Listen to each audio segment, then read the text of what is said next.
All right, if you want the easiest lighting setup in the world, this is it. So we took our big main light, right, the shallow softbox, we put it directly in front of Kristen. Now, remember how I showed at the beginning of the class how there was a knob on the back where you can rotate the softbox from tall to wide? Well, that's what we did. We loosened the knob, just turned that handle, and now it's wide. We put it up high enough to where I can stand here and shoot right through this spot. So we're just going to put the one light, it's directly in front of her. Now, because the pole is in the middle, I moved it a little bit over to one side so the pole wouldn't be right in front. So that helped me kind of get a great shot. And this is going to be pretty tight in headshot. Let's see where we're at. All right, now, one of the things I love about this is because I'm able to shoot at f2.8, look at her ponytail in the background. Her actual ponytail is out of focus, and I love that. Now, it's fairly bright where we are, but take a look at the shadows under her chin, and you're just using one light right in front. So that's a super easy setup. You still get a very nice flat look. It's like a real, very contemporary look. But what if you wanted to fill in those shadows? Well, of course, you could put a reflector or something under there, but we have a second light. So we're here. I'm going to have Brad grab the strip bank, and we're going to put it right in front of her, but pretty up high. So right there. Now, here's the thing. If I turn on all three lights, here's what we run the danger of doing.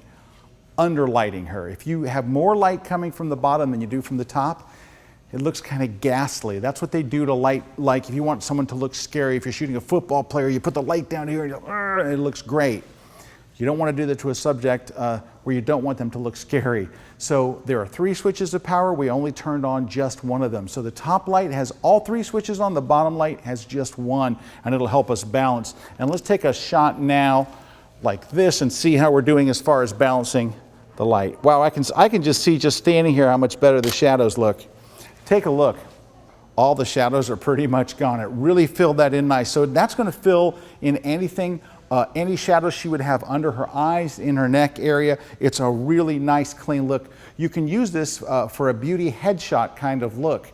So you may have heard of this referred to as clamshell lighting. The reason why it's referred to as clamshell is because basically you have 2 lights and you're kind of shooting in between them.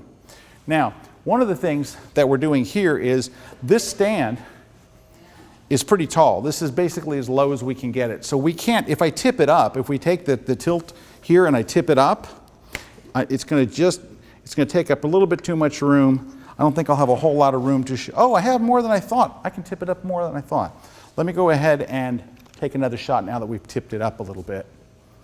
Here we go. And again, this is just head and shoulders, Kristen. There we go. Let's take a look.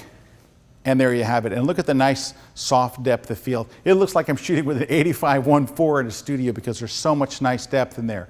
All right, so that's another thing that you can do. It's another easy, quick thing. Using the same exact lighting setup, you can either go with one light, you can add the little kicker light to fill in shadows underneath. Just another way that you can use just a couple of lights to get a really nice, crisp, clean look. All right, we're going to do one last third athletic shoot. We have Kristen now on the ground. We're going to do some exercises. We're going to do planking. So what we're going to do is we're going to have her get into a plank position, hold it, and give us a really intense look. And so before we do that, take a look. We put the lights pretty much like we had for the portrait before, but you know what? Since she's down low, we want to cover more area. I want to have Brad come in the scene for just a second and actually show you how we turn the softboxes sideways. So take a look here. So he just unloosens the knob, grabs the handles, and rotates it that way. Now we have the wide look instead of the tall look, and we're going to have him go back and do the same thing with the strip bank in the back. That way we get a nice highlight, and it's not covering just a really small area, cover a little bit of a larger area. There we go. So really the same exact lighting setup, same camera settings, the whole 9 yards. All right, Kristen, are you ready to plank?